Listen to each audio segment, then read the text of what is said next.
শ্রীলঙ্কার বিপক্ষে বাংলাদেশ প্রথম ম্যাচে যখন ৮০% বেশি সময় বাংলাদেশ শ্রীলঙ্কাকে ডমিনেট করে ম্যাচে টিকে ছিল এবং একটা সময় যখন মনে হচ্ছিল বাংলাদেশ ৫ থেকে ৬ বার আগেই ম্যাচটা জয় তুলে নিবে এবং যখন ১৪৫ রান প্রয়োজন, হাতে আছে ৯ উইকেট, বল রয়েছে ২১২টি, তখন কি কেউ ভেবেছিল এই ম্যাচটা বাংলাদেশ পরাজিত হবে? সেই ম্যাচটা যখন ৫ রান তুলতে যখন বাংলাদেশ ৭ উইকেট হারিয়ে বসে এবং সবচেয়ে হতাশাজনকভাবে যখন মেহেদী হাসান মিরাজ, তৌহিদ হৃদয়রা গুগলি বল এবং আর্ম বলে যখন বিট হয়, তখন বাংলাদেশের ক্রিকেটারদের যে বেসিক ক্রিকেট সম্পর্কে যে ন্যূনতম জ্ঞানের অভাব রয়েছে সেটা কিন্তু একদম স্পষ্টভাবে উঠে আসে এবং সেই জায়গায় বাংলাদেশের টিম সিলেকশন প্যানেলেরও বড় ধরনের একটা ল্যাকিংস রয়েছে। সেখানে যদি আমরা দেখি 15 স্কোয়াডের মধ্যে 4 জন ব্যাটারকে নেওয়া হয়েছে ওপেনিংয়ে যারা ব্যাট করে থাকে। এখানে মিডিল অর্ডারে ব্যাটসম্যানদের যে একটা অল্টারনেটিভ একজন খেলোয়াড়কে যে ইনক্লুড করার ক্ষেত্রে যে বড় ধরনের একটা ঘাটতি কিন্তু থেকে গেছে। তো মিডিল অর্ডারে যে ধরনের একটা ধস নেমে গেছে তাসের ঘরের মতো, সেই জায়গায় বাংলাদেশ যখন ম্যাচটা কয়েক মিনিট বা কয়েক মুহূর্তের মধ্যে যখন একদম দৃশ্যপটটা পাল্টে গেল, বাংলাদেশ কিন্তু জয় থেকে ছিটকে গেল। যদিও শেষের দিকে জাকের আলী অনেক দশম উইকেট জুটিতে দারুণ একটা শুরু করেছিল, কিন্তু সেটা কিন্তু জয় পর্যন্ত নিয়ে যেতে পারেনি এবং জাকের আলী অনেক কিন্তু একটা 50 তুলে নিয়েছিল। কিন্তু প্রথম ম্যাচের যে বেস্ট 11 এবং দ্বিতীয় ম্যাচের বেস্ট 11টা কি মধ্যে পরিবর্তন আসবে কিনা এবং বাংলাদেশ ঠিক সেম টিম কম্বিনেশন নিয়ে নামবে কিনা, দ্বিতীয় ম্যাচে বাংলাদেশের টিম কম্বিনেশনটা কীরকম হবে, কিন্তু আমার দৃষ্টিকোণ থেকে মনে হয় দুই জায়গায় পরিবর্তন আসতে পারে। এক নাম্বার হচ্ছে এলকেডি লিটন কুমার দাস, তার যে বাজে পারফরমেন্স, 8 ম্যাচে সর্বোচ্চ 25, 4টি ম্যাচে তিনি যেভাবে ডাক মেরেছেন, সেখানে লিটন কুমার দাস দ্বিতীয় ম্যাচে বেস্ট 11-এ জায়গা করে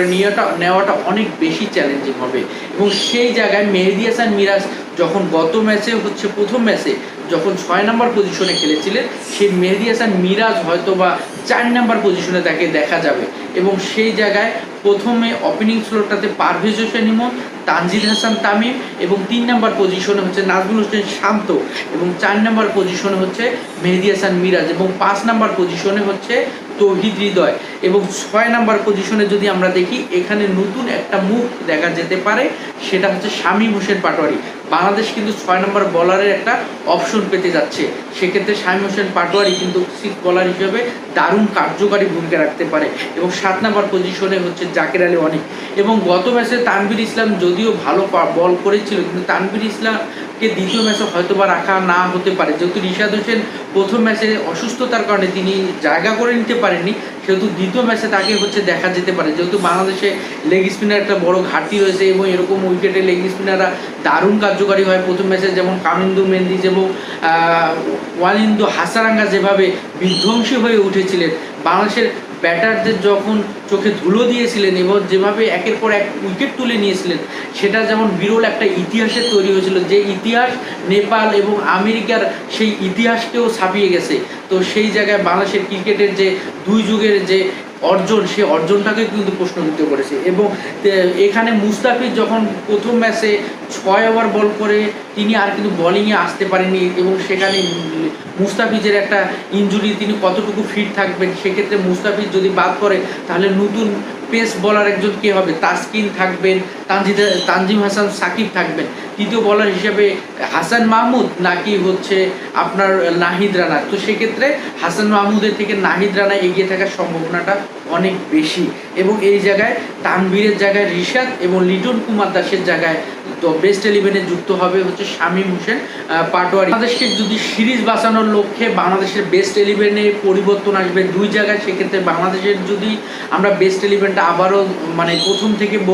ধরে বলতে চাই, সেক্ষেত্রে তানজিদ হাসান তামিম, পারভেজ হোসেন ইমন, নাজমুল হোসেন শান্ত, মেহেদী হাসান মিরাজ, তৌহিদ হৃদয়, শামীম হোসেন পাটোয়ারি, জাকের আলী অনেক, রিশাদ হোসেন এবং তাসকিন আহমেদ, তানজিম হাসান সাকিব এবং নাহিদ রানা, এই বেস্ট 11 নিয়ে নামবে বাংলাদেশ। সেক্ষেত্রে বাংলাদেশ ষষ্ঠ এবং সপ্তম বলার পাবে এবং সেক্ষেত্রে ষষ্ঠ বলার একটা বেস্ট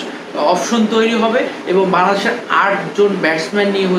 বেস্ট 11টা সাজাতে পারে। এটাই বাংলাদেশের দ্বিতীয় ম্যাচে বাংলাদেশ ঘুরে দাঁড়াবে, সেই শুভকামনা।